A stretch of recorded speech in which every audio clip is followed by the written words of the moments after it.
Hey everyone, I'm Sunny. I'm Rachel. And I'm Rox. And this is Literature on the Rocks. Book Club. Book Club. Book Club. What were you saying about Gen yeah. Z? So we were talking about the different generations and how us millennials, well, we can throw it back, man. We know how to live it up. Keeping the liquor industry alive. And Gen Zers seem a little boring.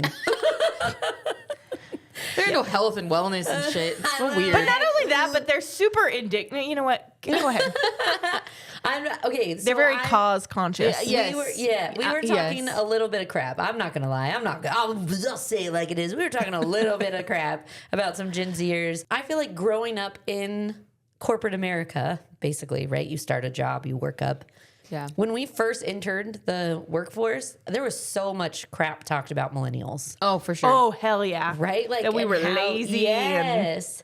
And so I feel like that's potentially where we're at with Gen Zers right now. I was going to say, I Gen think Z, you that's- guys are figuring it out. Yeah. But I need you to figure it the F out quicker. I feel like every generation gets talked shit on. But you know what? As they're coming up into it's the part real of world. coming of age. Yeah, Okay. yeah, you know what? It's a rite of passage, damn I it. never agreed with the millennial laziness because I would be out until hours and show up with some leggings underneath my dress of choice from the previous night, X's on hands intact, and work my fucking shift. Yes. Yeah. That is one thing. I would say that we never called out. I'm not crying because of a hangover. I was at work. Power throughing. Throwing up in the stock room. Yeah, and then Wiping running your back mouth out and to the getting floor. back out. And then getting back out to the sales floor. Mm-hmm. I'm pretty sure I still showed up drunk one time. I'm here. Okay. Yeah, like I was still a little tipsy, but I was at work counting that damn register in, all right?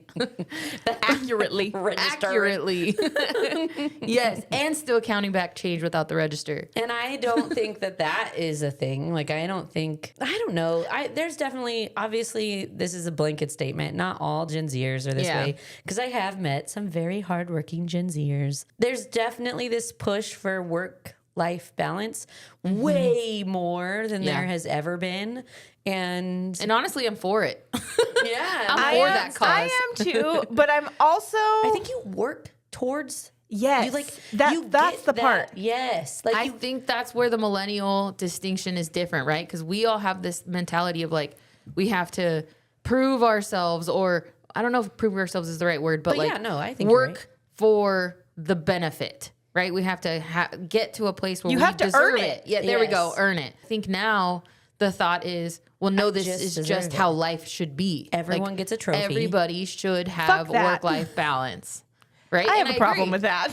The trophies. But I think that's where that maybe it's not where it stems from, but that is part of it, right? Like everyone deserves a trophy, even if they didn't do anything.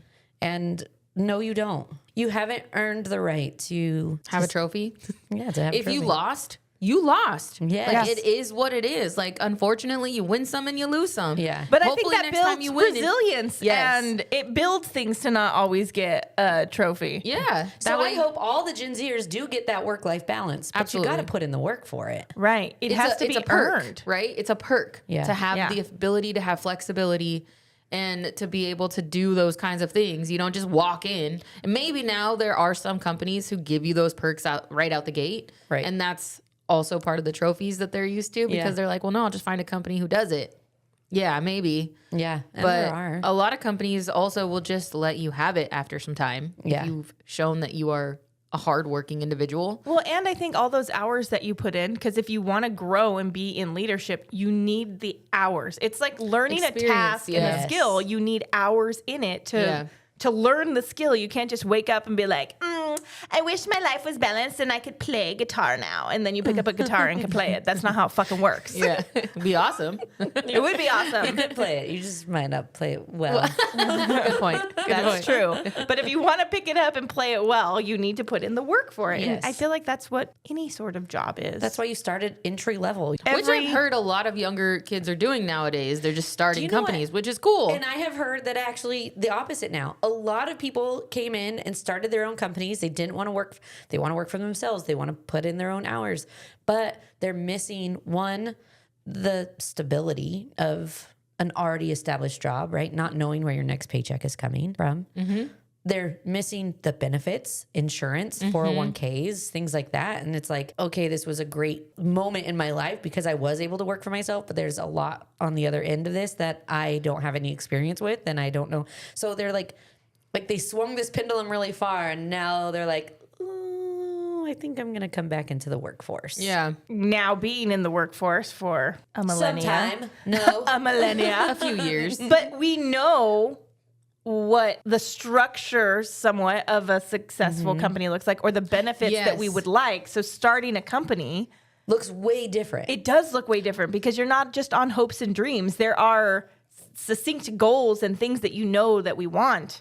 Yeah. There's experiences and knowledge. Experience from hours worked. Yeah. Wild concept. What was the, didn't I send you guys a reel recently that said like most people started their... Most women. Oh, most women. Oh, yeah, in their started 40s, their right? businesses and did a career change like in their 40s, which makes sense because now you've had some time to go through life and look at your career, look at what you want, reevaluate, and then go, I can probably do that for myself. Yeah. Yes. Right? Yeah. So But it it makes comes sense. from experience. Yeah. And I think at that point, a lot of women, not all, but most women have already started, they're into their parenting journey already, and they're to a point where they can make a that pivot. pivot without disrupting what they want. What they wanted was the stability to have things to go for their kids' stuff and do all the things. Yeah.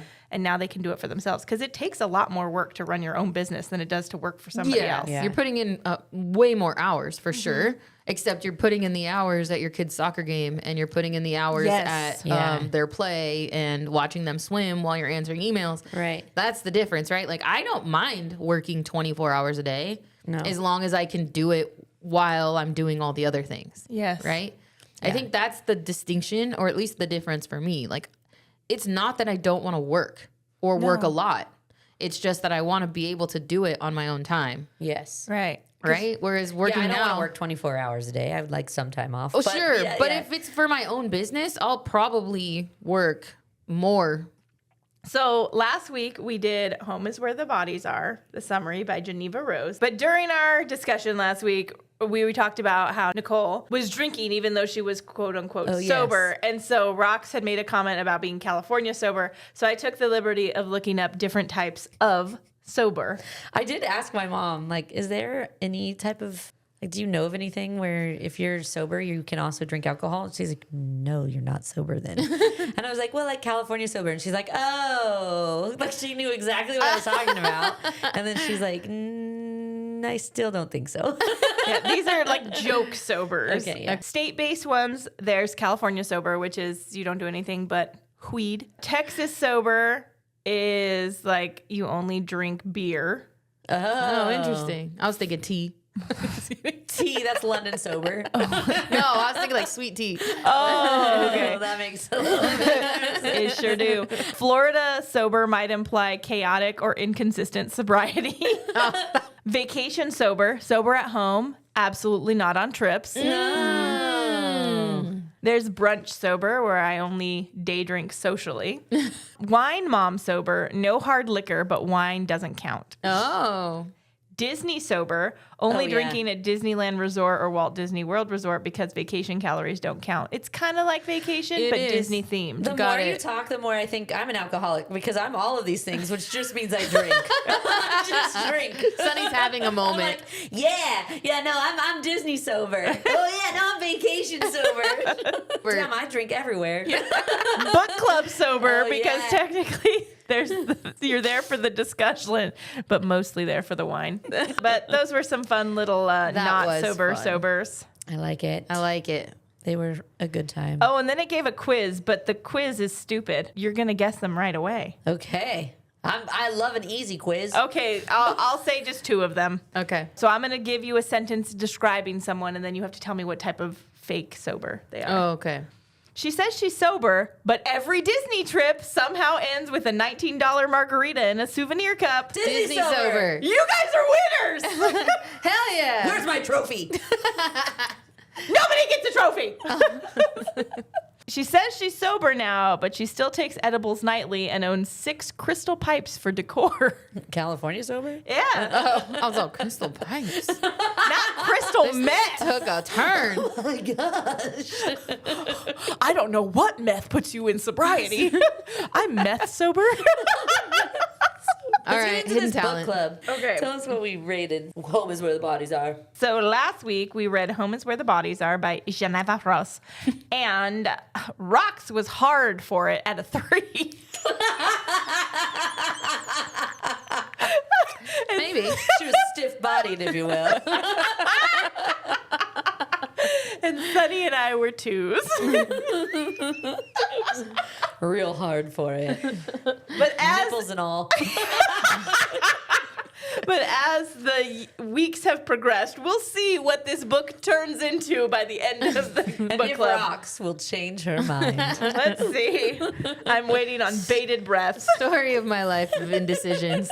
All right. Well, our questions are always posted, so you can join the conversation. But we do the first 4 questions. They're always the same. And the last few are specific to the book. So our first question is first impressions. What were your initial thoughts when you started reading Home is Where the Bodies Are? And did the book meet your expectations or surprise you? I wrote, I knew Jeneva Rose from social media, and her books always interested me. I just liked her as a person on social media and wanted to read her books. I didn't have expectations for Home is Where the Bodies Are specifically, but I was looking forward to reading it, and I did enjoy the book. So I'd say it met my expectations. I was very excited to read this book because I have been following Jeneva Rose, and I really liked her as a person. I won't say as an author because I hadn't read her stuff yet. Right. However, it fell a little flat for me. Oh, I still like you though, Jeneva I do. I Rose. still really like her. I still want to read another Jeneva Rose. I do, book. yeah. So I said, honestly, I genuinely had no idea what to expect going into this book. I was excited to read it, mostly because I already liked Jeneva Rose as an author. And let's be honest, at this point, I feel like I know her personally from social media. So when it got added to the TBR, I was really looking forward to finally diving into it. And honestly, I wasn't disappointed at all. The book completely pulled me in. I expected a fun thriller, but I was surprised by how invested I became in the family dynamics and the emotional side of the story, alongside all the twists and the secrets. Unresolved questions. Were there any plot points or character arcs that you felt were left unresolved or could have been explored further? I don't need any particular characters explored further, but I would like to know if the characters could have had less trauma in their lives and the book still had the same vibe or outcome. Did the mom need to have lost her whole family? Didn't seem to play a role in the story other than supposedly making her document everything. But I feel like a lot of families did that without the trauma. Buying the newest video equipment because it just had come out was all the rage in the late 80s, early 90s. But also, can we talk about the cost of those things? And how someone budgeting to purchase pizza Oh, I was just gonna could say that. afford the camcorder at those times? Yeah. Well, I looked it up. And since it wasn't a VHS-C, which was like the little Yep. disc, it was like a full VHS that they were recording on. Those camcorders Back in the day. back in the day were $1,000 to $1,500. No way. So who's the real villain here? Michael or the mom who bought a camcorder that could have fed her family for a year? My answer to was there anything else that could have been explored? I said, none that I can think of. Big reveal. Big reveal. That's it. Okay. Well, mine is similar sentiment, but with 17 more sentences. Said, I really don't think there were many unresolved plot points in this one. For me, the story felt pretty well tied together by the end. We got closure on what happened with each of the siblings, saw how they were moving forward after everything unfolded, and even got a little bit of the mom's perspective, which helped round out the emotional side of the story. Overall, it felt like a complete book to me. Nothing really stood out as a major loose end or something that desperately needed more explanation. And if we're being completely honest, I also don't know that I'm the best person to identify plot holes in books anyways. If the story keeps me entertained and emotionally invested, I'm usually just along for the ride. Yes. Okay. I was thinking about this actually about this book because I could not think. I'm like, was there any questions that I had? I really did. Like summarize your thoughts. None that I can think of. Yeah. But I did think of it. I even looked it up. Was like, was there any plot holes? And people were talking about how the ages didn't make sense. Their age differences kept shifting throughout the book. I don't think. Thanks. Yeah, I didn't know what the heck they were talking about, but like at one point, but I couldn't figure out how old they were now. because that was trying to do that for Yeah. adaptation dreams. And I'm like, well, I'll just use what I imagined. So I did not catch any of that. No, I I didn't either. I usually don't Ignorant until bliss. you guys start talking. I'm like, oh yeah, I guess that's a plot point that I might be interested in. And Oh yeah, that very- was an unresolved moment. Very rarely do I feel like it's only when I get to this question when I'm like, was there any? I guess I Yeah. can probably think of a question or two. And Yes, I have to actually think about it Yes. after the fact. I'm never in the middle of the book going, what the heck? That doesn't make any sense. Why would that happen? Yeah. I'm on the ride of the book Yes. as I'm reading it. Yeah. Yes. Okay, alternate ending. If you could change one thing about the ending of Home is Where the Bodies Are, what would it be and why? Nothing. Did you write anything? I did. Okay. No, I said, I think the ending worked for me exactly because it felt fitting for each character. The brother ultimately got what he deserved. The sisters finally had a chance at some level of peace and happiness after carrying the weight of everything for so long. It felt satisfying without being unrealistically perfect. I generally don't know that I would change anything major about it. And for some reason, I can't even picture an alternate ending that would have felt more earned than the one we got. Sometimes thrillers try so hard to shock you at the end that they lose the emotional payoff, but this one balanced pretty well for me. I fully agree with what you just said. I did not need it to be changed, and I liked the way it did. It ended. I said, actually, I really liked the reveal, and I liked that the shitty brother ended up getting caught. Maybe instead of Nicole reading about it from their mom, Beth and Nicole could have been better sleuths and figured it out together, bringing them closer together. And then mom's letter in the safe would have just confirmed and solidified his butt going to jail. Like it. I said the ending felt complete, but just for shits and giggles, let's make Nicole the killer. She was pretending to be a drug addict sister and really was a serial killer that preyed on the drug addicts that she would run into at these different hot spots. Michael knew and was trying to hide and help her hide her first kill, which is why he went to his dad, because he was like her protector when they were little. But it was Nicole all along. Michael eventually takes the fall, and Nicole goes on to write her book about her exploits under the false claims that Michael did them. She went and opened up the lockbox to then hide all of the things so that way her mom couldn't actually tell Beth that Nicole was the killer. Oh, I like it. You rewrote the entire story. All right. Adaptation dreams. If Home is Where the Bodies Are were to be adapted into a movie or TV series, who would you cast in the main roles? I did Beth, Michael, and Nicole. I also did Liam. Oh, nice. I did Mom. Did you do Mom when she was young or Mom, old lady dying? Mom, old lady dying. Really? I was Ish. joking when I asked that. Ish. She's older, for sure. Not Okay. 100, but I was also not joking when I 24. Because you're getting her perspective when she's old. I couldn't cast the young No, one. You you're didn't see not. her when she was young. She was behind the camera. But her journals and everything, they're all written from her being young. I In know, those dates. but it's from her perspective. So I imagined if it was her telling the story, you don't see her young. Oh, I like always her imagined older as- voice reading. I Yes. imagine the younger voice reading me it. too. I Yeah. never, because it was her writing it when she was young, so I imagined her young voice, and it was her recording it, and then I think she even set it up and was in the camera sometimes, right? Or no, was it always just her holding it? I think it was always her holding it because they just But talked she was about like it was- narrating it in her Yes. head what she was seeing. So that's why Yeah. I picked the older version, thinking you're never going to see her anyways. But I just imagined, and it's funny because you guys pictured the younger voice. I heard I her as a pictured it like Young mom. I'm now telling you my story from the deathbed kind of thing. got it. Okay, okay. Yeah, interesting. For Beth, I did Maggie Gyllenhaal. I did imagine these people older. This was why I was trying to figure out like what age they were really, because I imagined them when they were going through it in the book. I imagined them older, but I don't know if they actually were. Yeah. I really like Maggie Gyllenhaal. I hate who I casted now. Okay, so who did you cast? Jennifer Lawrence. Oh, okay. That was just a throw in. I had gotten everybody else and I was like, fuck them. Jennifer Okay. Lawrence wouldn't be a bad Nicole though. I have I somebody was going to else say for Nicole, yeah. I Yeah. picked Michelle Monaghan for Beth. Okay, yeah. I So like them since we're both. casting out Jennifer Lawrence, Yeah.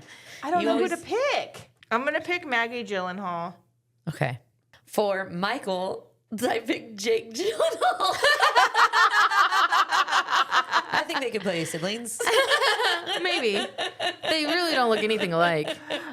I also picked Jake Gyllenhaal. Did you really? That's so funny. All right, well, Jake Gyllenhaal it is. Who did you pick? though? I picked Boyd Holbrook. And then for Nicole, I landed on Kristen Ritter. I picked Victoria Pedretti. Oh, yeah. I picked Mila Kunis because she has played a drug addict before. A really good one. I think I like Victoria Pedretti. All right, Victoria Pedretti. Okay. That's a good one. Okay. What about for Liam? I did Jeremy Allen White. All right. Who'd you cast for mom? I picked Julianne Moore. But I feel like her voice is strong enough that she won't sound necessarily Old. like a woman on her dying deathbed. She doesn't from seem- emphysema. Is that what the mom died of? I don't know. I just assumed she had cancer of some kind. Oh, okay. And you're not planning on seeing her. You No, just want you her just voice. like her voice, yeah. Our ice drop is Beth is Maggie Gyllenhaal. Michael is Jake Gyllenhaal. Nicole is Victoria Pedretti. Liam is Jeremy Allen White.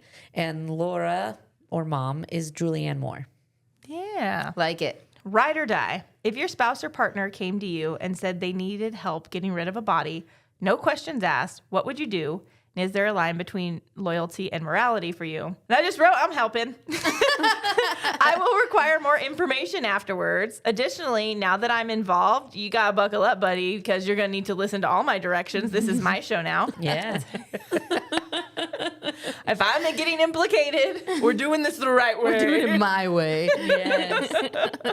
I said, dude, this question is hard because now that I have a family, my brain immediately goes to my daughter. I need her to grow up with both of her parents. So assuming my husband wasn't secretly a serial killer or completely in the wrong, I think my first instinct would honestly be to protect my family. So now, would I be calm about it? Absolutely not.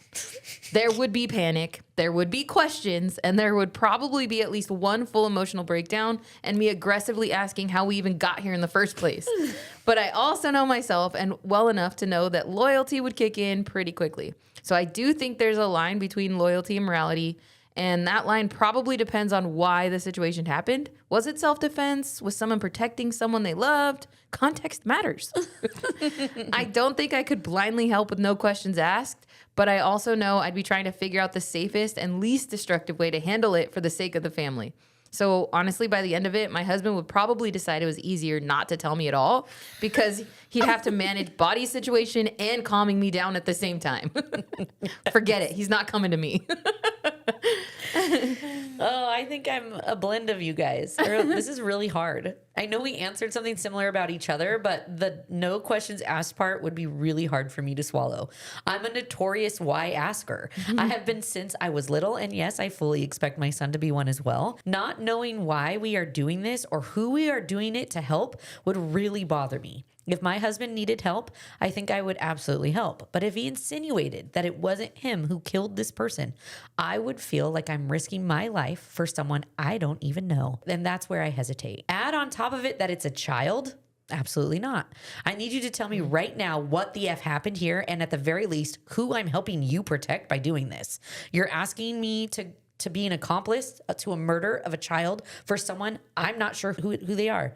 I'm out. This goes for you guys too. If you called me and said, I need your help, I did something bad, I'd be like, I'm on my way. If you called me and said, I need your help, I didn't do anything, but somebody did and we need to take care of it, I'd be like, I need a little more details here.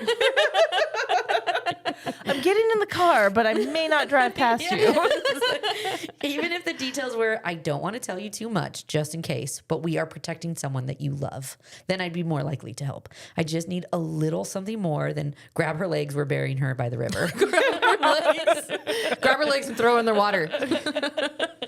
Okay. But for sure, I need more. Yeah. Like what happened in the scenario where the video and he's like, turn the camera off, just grab her. Like I would be like, did you do this? And he's like, no, but I need to do something about it. I'd be like, no, we don't. No, we don't. You didn't do anything. I saw nothing. Let's go. We're calling the cops. Quick, clean up all the footprints. Don't touch that damn body. Let's go. Yes. Mom voicing him. Get in the car now. Yes, agreed. Oh, all right. Okay, protection versus accountability. Do you believe the parents acted out of love, fear, or selfishness when they chose to help cover everything up? Do you think based on the way the children ended up that keeping the secret was worth it in the end. I said, I think the parents were ultimately acting out of love, but it was very complicated, fear-driven kind of love. And honestly, I think that's what makes the situation so interesting. They did a damn good job of keeping the secret. The kids grew up, made it to adulthood, and from the outside, everything probably looked relatively normal. But underneath that, the damage was still there. What really stood out to me was how much of their focus and emotional energy seemed to get poured into Michael. It almost felt like the parents were desperately trying to keep him stable, which obviously they were, and hoping that if they loved him enough, protected him enough, or invested into his future, they could somehow prevent him from becoming something worse. And whether they intended to or not, I think that deeply affected the other two children. Mm-hmm. Nicole struggling with addiction and Beth becoming emotionally detached may not have been solely because of their imbalance. We don't know enough about the rest of their upbringing to say that for sure. But I definitely think the secret changed the family dynamic in ways they probably didn't even realize. As a parent, I can honestly say, I understand the instinct to protect your child. I probably would too. But I'd also want to make sure I wasn't sacrificing my other children emotionally in the process. Mm-hmm. Because protecting one child shouldn't come at the expense of the others feeling unseen or less important. So no, I don't think they handled it perfectly, but I also don't think they were acting out of selfishness. I think they were terrified, overwhelmed, and trying to just survive an impossible situation the best way they knew how. Yeah. Mm-hmm. I wrote, I think this is such an interesting question, actually. If my son called me up and needed me to help with something as horrible as burying a body, I'm pretty sure I would show up. However, look at the toll it took on this family. Both parents and all children have so much BS they deal with because of the decisions to hide a body from Michael. I think they acted out of love at first, but when the facts came out and another person came up dead, I think they acted out of fear and a bit of selfishness to protect themselves as well. I would jump to help my son if he said he needed me. I've never thought about how that decision would not only affect me, but potentially my husband and any other children I might have. Because I love my son so much, I wouldn't ask questions. I know Rachel's biggest qualm with this book is all the trauma that it came with, but I think the fact that the parents made the decision and then potentially regretted it made this bad thing ripple out and affect their other children as well, just like a divorce or any other major life choice that you would make that could affect your children. By saying, yes, I'll help you bury a body, you are absolutely making a decision that will affect your whole life, including your children. And that makes the decision a much bigger burden to agree with. Yeah, because I think about like if I helped you guys or my husband bury a body, and maybe we got away with it, and maybe we all moved on, and maybe it's been 10 years, I'm still living with that memory and that burden of I buried a body and nobody knows about it. Yeah. And who's and to say? Sure, it would take a toll on me. Yeah, that 15 years from now, I'm not sitting in therapy going, okay, we killed somebody and we buried him. Yeah, right? Yeah. Oh, thank God I got that off my chest. Yeah. And then you hear, yeah, I think it would affect a lot of aspects of my life Forever. that I never even thought about because I just reacted out of love. Mm-hmm. And now I'm like, what did I do? I've made a mistake. Or maybe I don't feel like I made a mistake, but like, how do I live with this? Face another mother and tell them like, let's go look for your daughter. But I know what happened to her. Right? Like that whole thing would for sure tear me up. I'm positive it would ripple out. Yeah. Oh, for sure. So I think all those emotions were at play when they were helping their child. I want to say I would do better, but I don't know how or if I would. When thinking about my children, I don't know where that line is. I don't think keeping the secret was worth it in the end. They saved one child at the expense of the others. And as a mom of 3, I don't know how you would choose that. But I also can't see myself throwing my child in jail. So it's an impossible decision for a parent to make. And hindsight is always 20/20. Mm-hmm. All right, your true crime role. If this story happened in real life, which role would you most likely fall into? The investigator, the protector, the panicker, the peacemaker, or the one trying to leave immediately? We all know which one Rox is. I think she's the panicker. I thought she was the one trying to leave immediately. You guys will find out in a second. She will be panicking on her way out. Yep. I think I would become the investigator. Like I said, I'm a notorious why asker, and I don't think I would be okay with just moving past it and like leaving it buried or just like leaving in general. I also don't think I would panic. I tend to thrive in chaos. So I think I would put on my problem solving hat and get to the bottom of it. I'd be like Nicole was, using all my resources and figuring out what the heck is going on. Yeah, I agree. You would definitely be like, I know a guy. Let me see if I can get some info. You know what? Let me reach out to so-and-so because I think they'll get this for me. Oh, this guy loves my body yada yada. Let me use it in our favor. Let me use it. I said, if this happened in real life, my gut instinct says I'd absolutely be the panicker. At least I think I would be. But honestly, who really knows what their fight or flight response is until they're actually in a situation like that? And thank God I've never had to find out. That said, I think there would also be a strong part of me that would immediately become the one to try to leave. They're both right. Like, respectfully, I do not want to be involved in whatever the situation is if I can avoid it. Perfect. It's perfection. No. Okay. I'd be the person saying, maybe we just don't touch this, and maybe we all go home and pretend we never saw it. And if I were one of the siblings discovering all of this after the fact, I honestly think I'd be the one pushing to leave the past alone. At that point, everyone survived. We made it to adulthood, and the parents are gone. Part of me would think, what good comes from digging all of this back up anyways? Why are we going to get involved with this? It's basically Exactly. history. Of course. 30 years now. That mindset would probably also make me the accidental reason my brother gets away with murder. But in my defense, I wouldn't actually know. I'd just be over there trying to mourn my parents, preserve what little peace we had left, and avoid turning the family reunion into a true crime documentary. When you were talking about how you would help your husband bury your body, I could hear your voice go, oh my God, oh my God. Oh my God, what's happening? What are we doing? Why are we doing what? Oh my God. Absolutely. It would immediately turn into an argument instead of like, let's get out of this situation. It would just me and my husband fighting back and forth. Shut up, Rox. Just do it. Why? I don't want to. You got us into this mess and you won't even tell me why. It's all your fault. I said at first I would be the protector. I would want to make sure that my family is safe. I would want to make sure that my kids were safe, especially if a child in the town died. I would be on high alert, making sure that my family was taken care of. Once I was comfortable with that, I'm probably starting to dig in and figure out what the fuck happened so that way I can continue to keep my family safe, because if I'm just protecting them from a ghost, I need to know what the hell's going on. Yeah, we are all such similar but different We all- creatures. None of us were leaving. Yeah. I just want to point out. I just want you to know that we need variety in the group. That You truly just was. said we were all so similar. No, we have similarities, but we're also very different. And we need variety. I would But be we the all one to pick tell you something guys, different. like, yo, get the hell out of here. But all of us, we gotta go. We gotta get out. Like the fact that we all, like the investigator, the protector, the panicker, that was, Yeah. We collectively make a great team. Yeah. Which is, I think, why our dynamic works. you're like, do we actually need to do this? Yes. What is there a different solution here? Because I Shut up and buckle in, goddammit. That would I'm be me. protecting you. And I'm like, let me pull out my computer. Sonny would immediately be like, let me figure out how we make this happen. I will protect you guys till I die because I have absolutely no idea what happened. It's the only way you're going to get through this, you guys. You need someone to not know. The rest of the world doesn't know. you need one more on that side. This really sounds like a you guys thing. I don't know why the three of us need to be involved in will this. This doesn't sound like it belongs on the pod. I will absolutely come and testify for you. And I won't have to lie under oath because I really don't know anything. It doesn't help our cause. All right. Okay. So where do we sit with our Yeah, ratings? do we keep our ratings? Oh, I haven't changed. I think mine stands Still firm. You're still hard for it? Still firm. I'm still too. You're still firm. I'm going to drop mine to a 1. Wow. Who is indecisive now? I teetered last week. All right, well, that's a wrap on this episode of Literature on the Rocks. We unpack the secrets, the sibling chaos, and all the deeply questionable family dynamics. And home is where the bodies are, because apparently some families pass down trauma and felonies.